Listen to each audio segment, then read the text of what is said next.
ഇന്നത്തെ അറിയിപ്പുകൾ. ഉരുൾപൊട്ടൽ ദുരന്തബാധിതരുടെ പുനരധിവാസം സമയബന്ധിതമായി പൂർത്തിയാക്കും. വാടകത്തുക അടിയന്തരമായി നൽകുമെന്നും മുഖ്യമന്ത്രി. മുണ്ടക്കൈ ചൂരൽമല ഉരുൾപൊട്ടൽ ദുരന്തബാധിതരുടെ പുനരധിവാസം സമയബന്ധിതമായി പൂർത്തിയാക്കും. താമസത്തിനുള്ള മാസവാടക തുക അടിയന്തരമായി നൽകുമെന്ന് മുഖ്യമന്ത്രി പിണറായി വിജയൻ. ദുരന്തബാധിതർക്കുള്ള ടൗൺഷിപ്പ് നിർമ്മാണ പ്രവർത്തന പുരോഗതി വിലയിരുത്തുന്നതിന് മുഖ്യമന്ത്രിയുടെ കോൺഫറൻസ് ഹാളിൽ ചേർന്ന യോഗത്തിലാണ് നിർദ്ദേശം. അനുമതിയോടെ വേണ്ട മരങ്ങൾ മുറിച്ചു മാറ്റുക, വൈദ്യുത വിതരണ സംവിധാനങ്ങൾ പുനഃക്രമീകരിക്കുക, മുഖ്യമന്ത്രിയുടെ ദുരിതാശ്വാസ നിധിയിൽ നിന്നുള്ള സാമ്പത്തിക സഹായം, അവശിഷ്ടങ്ങൾ നീക്കം ചെയ്ത പുഴയുടെ ഒഴുക്ക് സുഗമമാക്കുക, ഉദ്യോഗസ്ഥരുടെ വിന്യാസം എന്നിവയിൽ നടപടികൾ ബന്ധപ്പെട്ട വകുപ്പുകൾ എത്രയും വേഗം പൂർത്തീകരിക്കണമെന്നും മുഖ്യമന്ത്രി ഉദ്യോഗസ്ഥർക്ക് നിർദ്ദേശം നൽകി. News desk MyFin TV.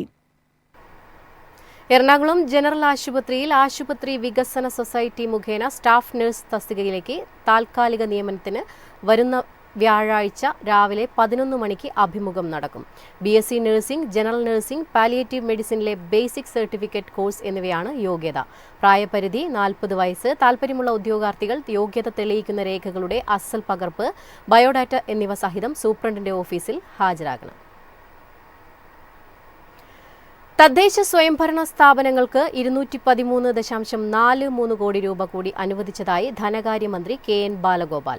ഈ വർഷം സാമ്പത്തിക വർഷം ഇതുവരെ 4051 കോടി രൂപയാണ് തദ്ദേശ സ്ഥാപനങ്ങൾക്കായി സർക്കാർ അനുവദിച്ചത്. ഈ സാമ്പത്തിക വർഷത്തെ ജനറൽ പർപ്പസ് ഗ്രാന്റിന്റെ രണ്ടാം ഗഡുവാണ് അനുവദിച്ചത്. ഗ്രാമപഞ്ചായത്തുകൾക്ക് 150.23 കോടി രൂപ ലഭിക്കും. ബ്ലോക്ക് പഞ്ചായത്തുകൾക്ക് 11.23 കോടി രൂപ നീക്കിവെച്ചു.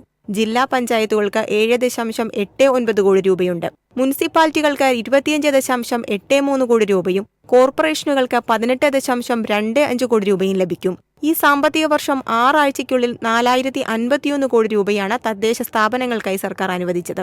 വികസന ഫണ്ടിന്റെ ഒന്നാം ഗഡുവായി 2150 കോടി രൂപ, ഉപാധിരഹിത ഫണ്ട് 78 കോടി രൂപ, മെയിന്റനൻസ് ഫണ്ടിന്റെ ആദ്യ ഗഡു 1396 കോടി രൂപ, ജനറൽ പർപ്പസ് ഫണ്ടിന്റെ ഒന്നാം ഗഡു 213.43 കോടി രൂപ എന്നിവ ഏപ്രിലിൽ തന്നെ നൽകിയിരുന്നു. News desk MyFin TV. ദേശീയ ആരോഗ്യ ദൗത്യത്തിന് കീഴിലെ സ്റ്റേറ്റ് ഹെൽത്ത് സിസ്റ്റംസ് റിസോഴ്സ് സെന്ററിൽ കരാർ അടിസ്ഥാനത്തിൽ 3 റിസർച്ച് അസിസ്റ്റന്റുമാരെ നിയമിക്കുന്നു. സയൻസ്, ഹെൽത്ത്, സോഷ്യൽ സയൻസ് വിഷയങ്ങളിലുള്ള ബിരുദവും MPH, MSc നഴ്സിംഗ്, MSW എന്നിവയിലുള്ള ബിരുദാനന്തര ബിരുദവുമാണ് യോഗ്യത. 35 വയസ്സാണ് പ്രായപരിധി. അപേക്ഷകർ മെയ് 15 വൈകിട്ട് 5-നകം അപേക്ഷ സമർപ്പിക്കണം. കുടുംബശ്രീയുടെ കേരള ചിക്കൻ ഇനി സംസ്ഥാനം മുഴുവനും. ജൂൺ ആദ്യവാരം കൂടുതൽ ഫാമുകളും വിപണനശാലകളും ആരംഭിക്കും. കഴിഞ്ഞ വർഷം നേടിയ റെക്കോർഡ് വിൽപ്പനയുടെ പിൻബലത്തിൽ കുടുംബശ്രീയുടെ കേരള ചിക്കൻ ഇനി എല്ലാ ജില്ലകളിലേക്കും എത്തുന്നു. വർദ്ധിച്ചുവരുന്ന കോഴിയിറച്ചി വില നിയന്ത്രിക്കുക, ഗുണനിലവാരമുള്ള കോഴിയിറച്ചി സംസ്ഥാനത്ത് ലഭ്യമാക്കുക എന്നീ ലക്ഷ്യങ്ങളോടെയാണ് കുടുംബശ്രീ സംരംഭകരുടെ പങ്കാളിത്തത്തോടെ കേരള ചിക്കൻ പദ്ധതി ആരംഭിച്ചത്. നിലവിൽ 484 ഫാമുകളും 130 വിൽപ്പനശാലകളുമുണ്ട്.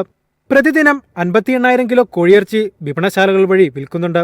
സംസ്ഥാനത്ത് ഉപയോഗിക്കുന്ന ഇറച്ചിക്കോഴിയുടെ 8% ഉൽപ്പാദിപ്പിക്കുന്നത് ഈ പദ്ധതി വഴിയാണ്. കഴിഞ്ഞ വർഷം 105.63 കോടി രൂപയുടെ സർവകാല റെക്കോർഡ് വിൽപ്പന കേരള ചിക്കൻ നേടിയിരുന്നു. ഇപ്പോൾ 11 ജില്ലകളിൽ മാത്രമാണ് കേരള ചിക്കന്റെ വിൽപ്പനശാലകളുള്ളത്.